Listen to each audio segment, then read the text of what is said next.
I remember standing on my grandma's porch in the middle of the summer, world spinning, high pitch, gasping for air, but not being able to breathe. Deep down I knew that it must have been my mind playing with me, as I had read somewhere that you can die for consciously holding your breath. Yet, irrationally, I still thought to myself, this is it. I'm going to die. I wanted to scream to my mother, my grandma, the world, help me. Can't you see I can breathe? But nothing came out. Not a single word. I couldn't breathe. I couldn't speak. The funny part is, no one seemed to notice. Not my mother, not my grandma, no one. I remember feeling completely voiceless, powerless, invisible. Voiceless, powerless, invisible. These three words pretty much sum up how I felt these last 6 years. I'm a survivor of verbal, emotional, and sexual abuse from my father. But more than that, just like most women, I'm a survivor of an unjust, misogynist, victim-blaming system where if you are a rich white man, you are untouchable. Who am I? My name is Andreia, and I'm a 17-year-old passionate student at UWCSEA. And this is my story. I've experienced quite early what structural violence truly feels like. I spent the last 5 years of my life in court, and during all this time, I was made to believe that I was the aggressor and not the victim.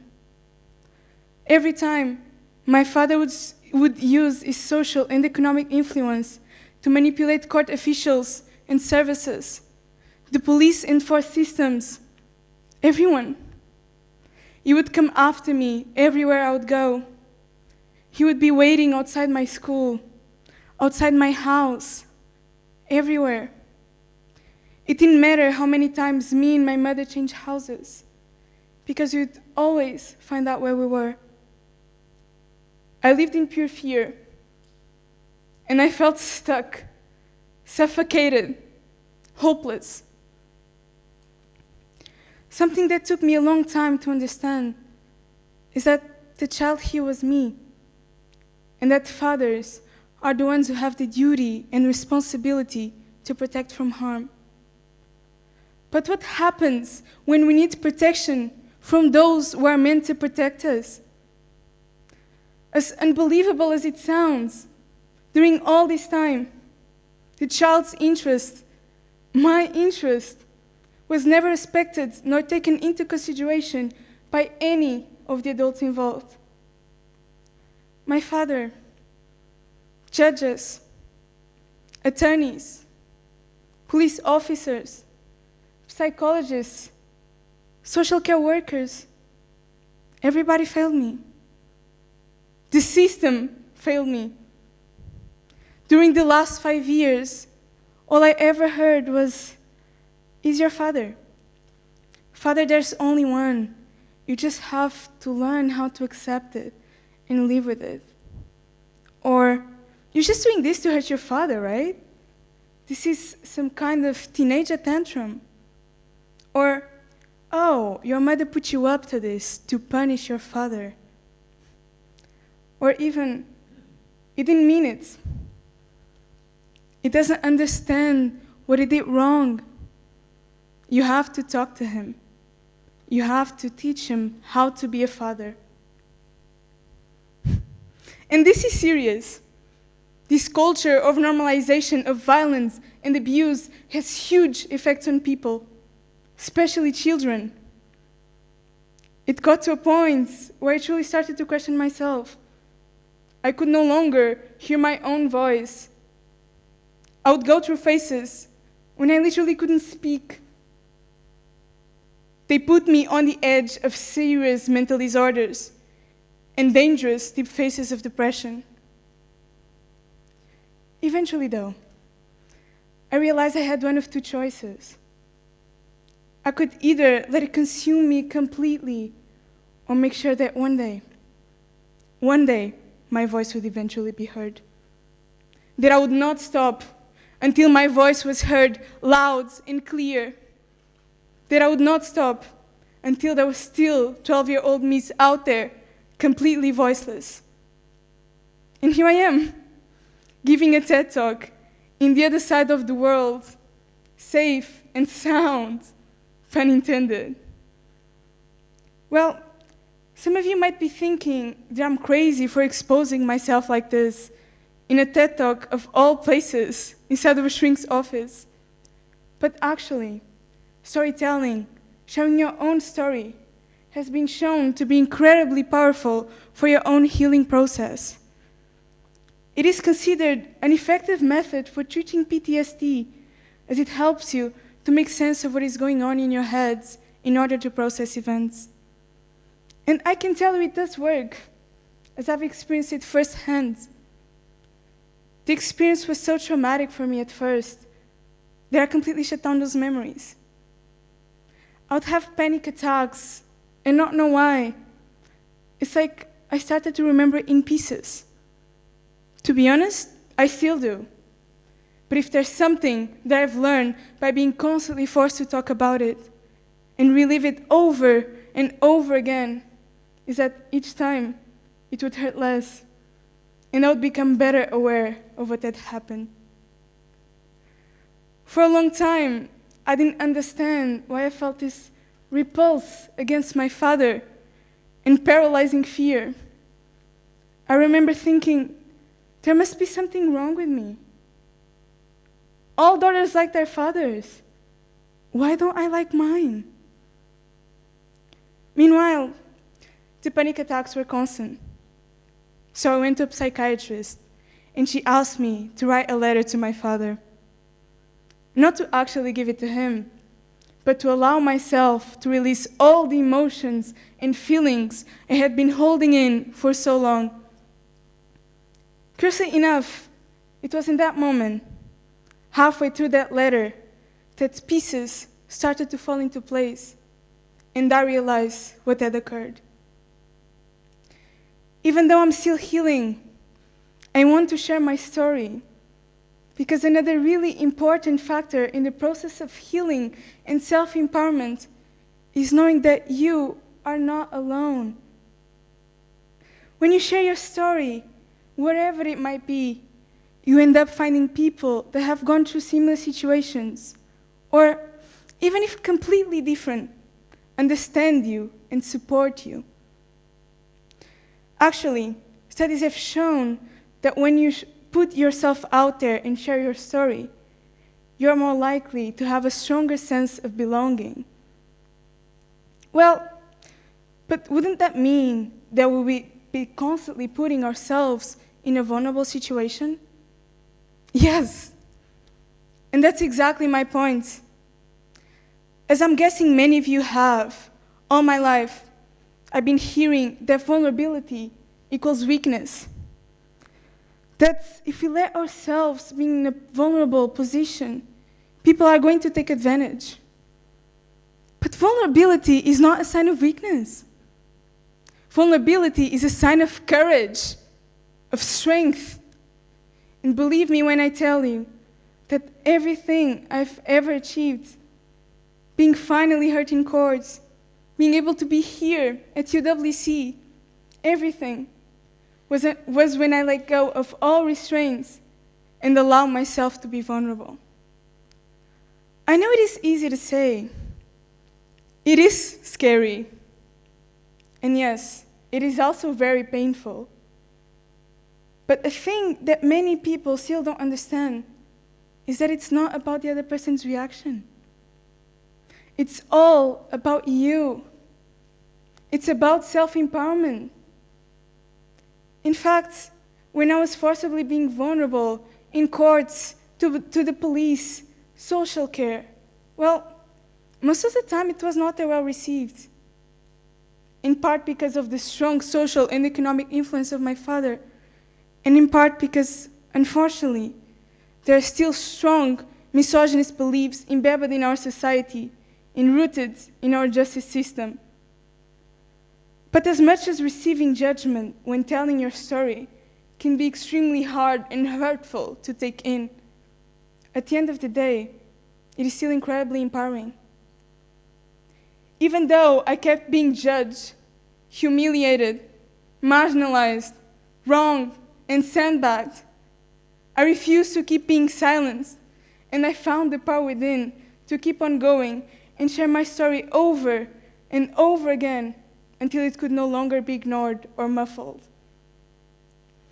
Actually, studies have shown a correlation between being vulnerable and having a stronger sense of worthiness and confidence. Moreover, there's also indications that the more you put yourself out there and have the balls, or I would say the boobs, to be vulnerable, the happier you are. Not only can you be a happier, more confident and empowered person, as you can inspire and empower others to speak up and share their stories as well. More importantly, it can lead to change and break cycles of oppression and violence. You know the famous quote of Martin Luther King, "I have a dream"? Well, as much as I do appreciate it, I must admit that I prefer my own version. Or the 2.0 version. Now, this is Tarana Burke. Burke was born in 1973 in New York City in a low-income, working-class family. She was raped and sexually assaulted, both as a child and a teenager. Now, how many of you have heard about the movement Me Too? She was the voice, the story behind the movement. It was because she was brave enough to share a story, which was later set ablaze after a tweet by the actress Alyssa Milano, that tens of thousands of women have come forward and spoke up. She gave voice to many other women and paved the way to countless more to come forward. A 2018 The New York Times analysis has found that only within a year after Harvey Weinstein's reports of sexual harassment and abuse, at least 200 prominent men have lost their jobs after public allegations of sexual harassment, from which at least 920 people have come forward to say that one of these men had subjected them to sexual misconduct. And surprisingly, nearly 50% of the men who were replaced were succeeded by women. Keeping in mind that Hollywood is still overwhelmingly male and white, so this was an important stepping stone for all women in this industry. However, it was not only in Hollywood that there has been a significant change. Yale University has published a study that shows that only within 3 months after the movement was launched on social media, there has been an increase of 7% of sexual crimes reported only within the US, which is accounted for an additional 4,600 cases. The researchers also examined the movement's effect in 24 other countries and have found that only in that 3-month initial period, there has been an increase of 14% sex crimes reported in these countries, representing an additional 11,600 new cases. So as you can see, telling a story, your story is incredibly powerful. This was only possible due to the courage of Tarana Burke and all the women who spoke up and shared their story, breaking the cycle of oppression and violence. On a different but similar note, as I'm sure many of you know, this is George Floyd. Floyd was a 46-year-old African American that was killed after being arrested by the police outside a shop in Minneapolis. Chauvin, a white police officer, kept his knee on Floyd's neck, ultimately killing him. Floyd's last words, "I can't breathe. have become a mantra against oppression around the world.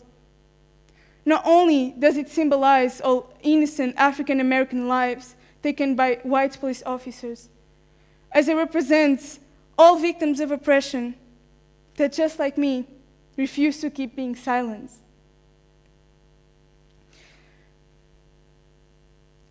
Not only did BLM gather enormous support in the US, with an estimated 50 million to 26 million people participating in protests in 2020, as they have taken place in over 60 countries and in all 7 continents. However, they were not able to tell their stories themselves. That right was ripped away from them, together with their lives. But their story is still alive. It has had and still has tremendous power. But why am I telling you my story and all these powerful stories? Because we often seek power outside of ourselves, as if the magic solution is somewhere out there, when truthfully, it has been inside of us all along. Our voice is the most powerful superpower there is. Your voice is powerful. Your story is powerful. You are powerful. Don't be afraid to be vulnerable. And more importantly, don't let anyone silence you, even if that someone is you. Believe in yourself and find the power within to keep on going and share your story. Whether you have suffered from sexual abuse, racism, homophobia, mental disorders, or any other challenging circumstance, don't underestimate the power of your story. You don't need a huge story. You have a story. And any story is a powerful story. From someone who has been deprived of a voice for so long, I beg you, use your voice, speak up, share your story. For you, for me, for everyone. Thank you.